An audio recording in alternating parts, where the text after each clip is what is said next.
Čaute majstri, priamočiara píla je povinnou výbavou každého domáceho kutila. Schválne mi teraz napíš dole do komentáru, aký dizajn priamočiare píly preferuješ a používaš v tvojej dielni. Či už ide o tvar T alebo tvar D. Samozrejme obidva tieto dizajny majú svoje výhody pri rôznom použití a rezaní materiálov a taktiež nie je jedno, či robíš v horizontálnej alebo vertikálnej polohe, taktiež či potrebuješ vykrúžiť nejaký tvar. Každý z týchto dizajnov má svoje výhody. Takže v dnešnej recenzii sa pozrieme na 20V model Parkside Performance tvaru D, keďže ste mnohí z vás žiadali túto recenziu. Poďme na to. Vyskúšame a poriadne ju otestujeme.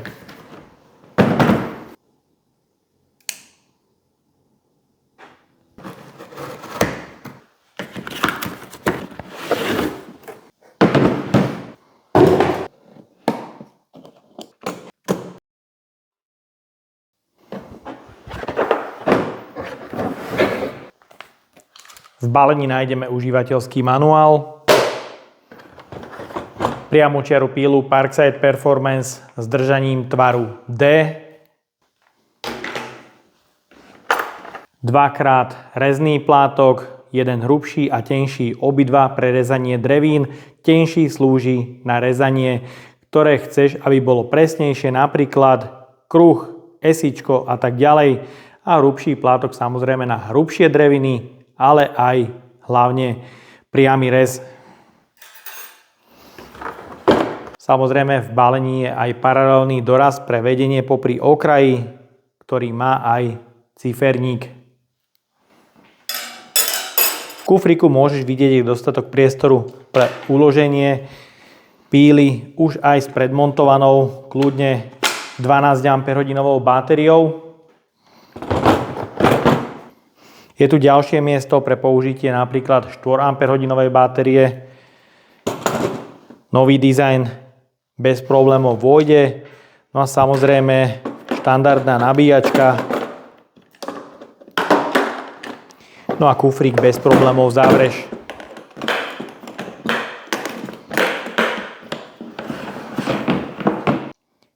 Dizajn priamočiarej píly Parkside Performance je podľa môjho názoru na vynikajúcej úrovni. Rovnako dobre je na tom spracovanie, kde plasty doliehajú absolútne perfektne, čo zaručuje pevnosť a aj túlosť konštrukcie stroja. Ergonómia je na inej úrovni ako priamočiara píla tvaru T. D-čkový dizajn má samozrejme svoje výhody, ale kvôli ním je píla o niečo vyššia a samozrejme v určitej výške sa už môže zle držať. Je to ale samozrejme na preferenciách, ktorý dizajn sadne do ruky ktorému majstrovi. Za mňa je to spracované fajn, sú tu aj pogumované prvky, teda tá ergonómia je úplne v pohode. Máme tu horčíkovú základňu s plastovou podložkou a samozrejme možnosť napojenia sa na externé odsávanie prachu. Je tu možnosť nastavenia predkmitu pre rezanie rôznych materiálov a samozrejme to robí aj pri výkone. Rez dokáže byť omnoho rýchlejší, ak si to nastavíš. Je tu možnosť upnúť paralelný doraz, taktiež presklená podložka, je to iba plastové víčko, ktoré sa dá jednoducho odobrať, beznástrojový systém vkladania plátku a taktiež jeho odopínanie veľmi rýchle. Sú tu dve ledky, pomocou ktorých vidíš do rezu o niečo lepšie. Čas sa dá nastaviť v aplikácii Ready to Connect. Je tu tlačítko spustenia s bezpečnostnou poistkou. Na vrchu máme ovládací panel, kde je funkcia Bluetooth, 6 rýchlostí možností nastavenia a režim automatika, ktorý automaticky zvyšuje kmity podľa zaťaženia. Je to určite fajn, môžeš sa teda prepnúť medzi rýchlosťami 1 až 6. No a samozrejmosťou je ukazovateľ stavu nabitia akumulátora v 3 leveloch. Z opačnej strany je tu možnosť aktivovať ofúk na plátok alebo naopak použitie s externým odsávaním a je tu samozrejme páčka na odistenie základne pre prácu v plus minus 45 stupňov. Nastavenie je jednoduché. Stačí základňu potiahnuť, vrátiť späť do drážky a už len zaistiť. Teraz máš základňu pripravenú pre rezanie pod úhlom, kľudne plus minus 45 stupňov. Poháňajú výkonný brushless motor, ktorého kmity sa dajú nastaviť či už na paneli alebo v aplikácii Ready to Connect od 800 do maximum 3800 kmitov. Použitie rezných plátkov má veľký vplyv na výsledok a kvalitu rezu. Môže sa rezať drevo, oceľ, hliník, kľudne aj plast do maximálnej hrúbky 155 mm. Ich výmena je mimoriadne jednoduchá vďaka jednoduchému systému odopínania a aj zapínania. Plátok jednoducho vložíš a máš. Taktiež jeho výmena je mimoriadne jednoduchá. Stačí pootočiť a plátok sám vyskočí z osadenia. Je to veľmi perfektný systém. Pozrieme sa na hmotnosť a vyváženie, kde bez akumulátora je hmotnosť 1645 gramov, so 4 Ah je vyváženie absolútne perfektné. Rovnako to bude aj s performance akumulátorom, kde hmotnosť je 2247 gramov a vyváženie je absolútne perfektné. 8 Ah akumulátor, tu už môžeš vidieť, sa ťažisko veľmi jemne nakláňa dozadu a hmotnosť je 2652 gramov. Ak sa použije 12 Ah, samozrejme to ťažisko je hneď dozadu a hmotnosť je 3153 gramov.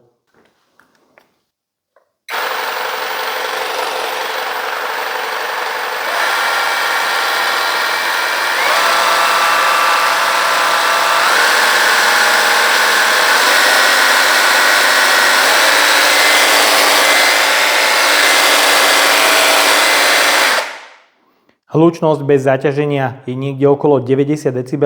Je to stroj, ktorý má kmity 3800 zdvihov. Na tele teda sú cítiť aj nejaké tie vibrácie, čo je normálne pre priamočiaru pílu. LED pracovné osvetlenie má veľmi slušnú intenzitu jasu a dosvit je možné nastaviť v aplikácii Ready to Connect. Na úvod začínam s vypnutou funkciou ofúkovania predrezným plátkom.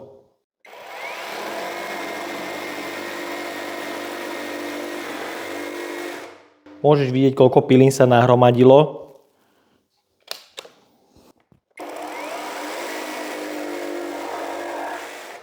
A teraz si mohol sledovať, všetky piliny pred priamkou boli ofúkované.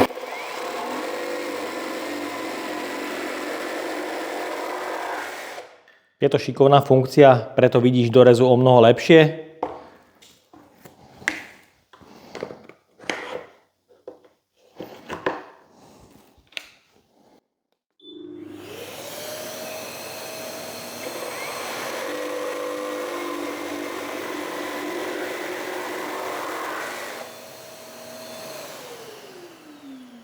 No a samozrejme, najčistejšia práca je, ak sa použije externé odsávanie prachu.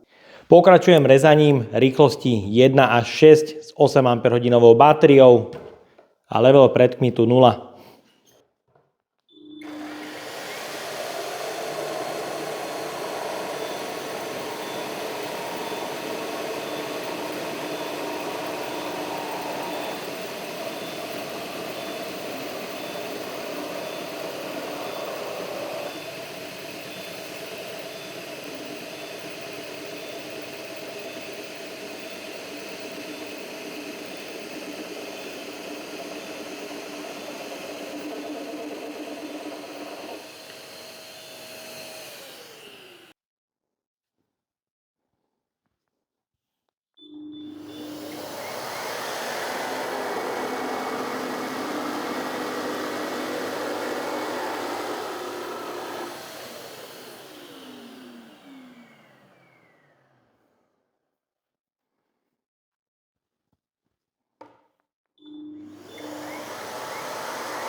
Ďalej pokračujem na 6. rýchlosti s vypnutým a zapnutým predkmitom.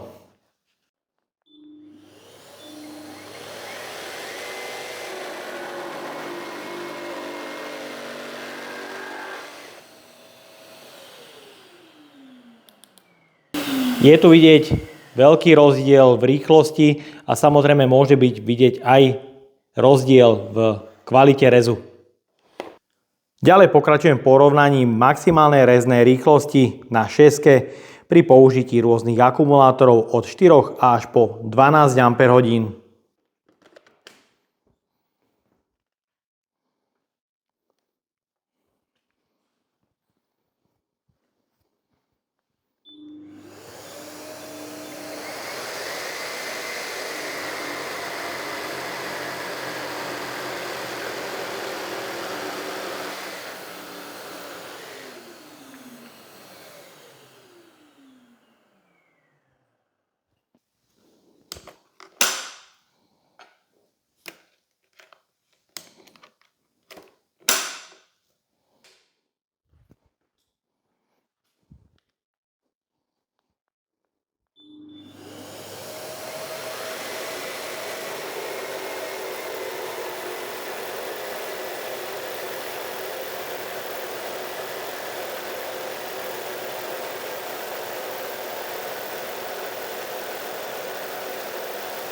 Je vidieť, že z pílov sa dajú veľmi pekne vypilovať rôzne náročné tvary. V podstate to ani nepodrezáva, ale samozrejme je veľmi dôležité, aký spotrebný materiál sa použije. Mám tu teraz namontovaný tenučký, krátky plátok a s ním sa takéto projekty robia naozaj veľmi pekne. Takže to vyrezávanie rôznych objektov je tu výborné.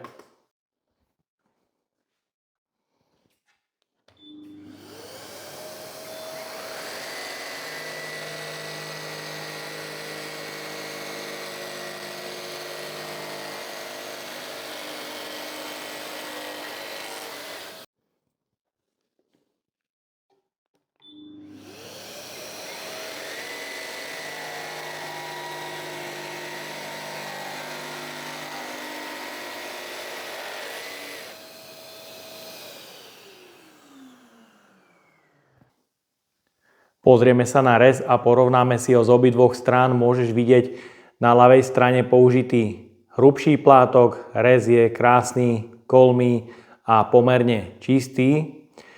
Na pravej strane môžeš vidieť, sú tu aj drobné vyštiepenia, ale rez nie je kolmý, takže určite má veľký vplyv na kvalitu a výsledok presnosti rezu použitie daného plátku.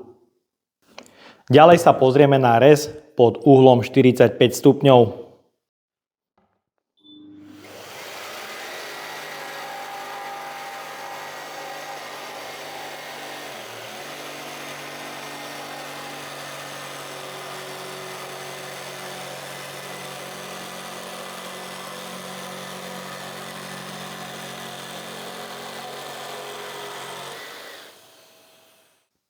Výsledok rezu pod uhlom 45 stupňov je podľa môjho názoru viac ako dostatočný, hlavne na vedenie bez nejakého lineáru, ktorý by zabezpečil absolútne presnú priamku. To sa samozrejme dá dosiahnuť pomocou paralelného dorazu, ale samozrejme iba do určitej miery a je vidieť, že ten uhol je úplne presný.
Za použití správneho plátku dokážeš veľmi pekne a čisto rezať oceľ kľudne o hrúbke 5 mm.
Práve toto je výhoda priamočiarej píly. Dokážeš s ňou rezať materiály. Napríklad ako hliník musíš iba zvoliť správne príslušenstvo, teda plátok so správnymi zubmi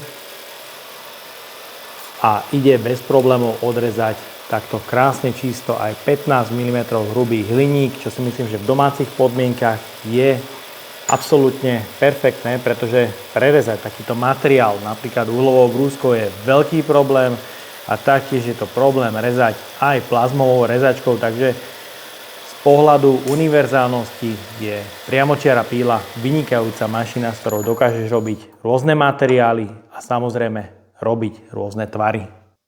Tak a máme tu záver recenzie na podarenú priamočiaru pílu Parkside Performance dizajnu D, teda klasickú žehličku, ktorá má výkonu na rozdávanie a dovolím si tvrdiť, že výkonom a aj funkciami je to totožná píla ako dizajn tvaru T Parkside Performance. Jediné naozaj je tu to madlo a čo sa týka ovládania, nemáme absolútne čo vytknúť. Vôbec mi nevadí elektronická regulácia, pretože aj keď vybereš akumulátor, stále ti to ostane na predvolenej rýchlosti a taktiež nemusíš nič tlačiť pre zapnutie. Stačí zatlačiť tlačítko zapnutia a môžeš s ňou okamžite pracovať.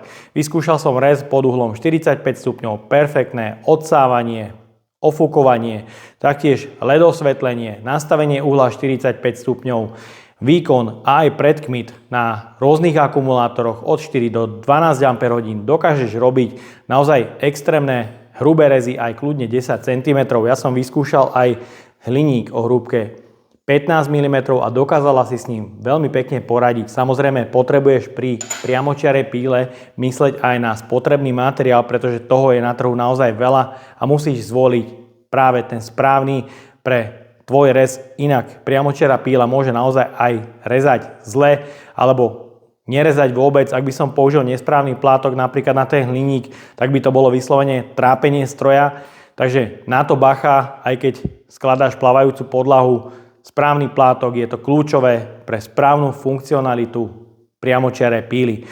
Takže čo sa týka výkonu, spracovania a používania, nemám čo vytknúť, jedine ergonómia, naozaj dizajn tvaru D a práve toto madlo má niekoľko výstupkov v hornej časti a keď pílu uchopím, tak po dlhšom čase, ak pílu tlačím do rezu, tak mi to jednoducho robí otlačky a tým trošku znepríjemňuje tú prácu. Je to cítiť na dlani. Takže to je to jediné, čo by som jej vytkol. Určite by som odporúčil do ďalšej verzie zjemniť túto hornú časť, aby to predsa pri tej práci nebolo nepríjemné. Takže pílu nájdeš dole v popise pod videom, rovno aj so zľavovým kódom, ktorý sa pripravuje v spolupráci lidl.sk. A odo mňa je to na dnes všetko. A ak sa ti toto video páčilo, daj like, potvrď odber a zvonček, alebo sa pripoj k členstvu, kde už teraz nájdeš kopec extra recenzií naviac. Ahoj.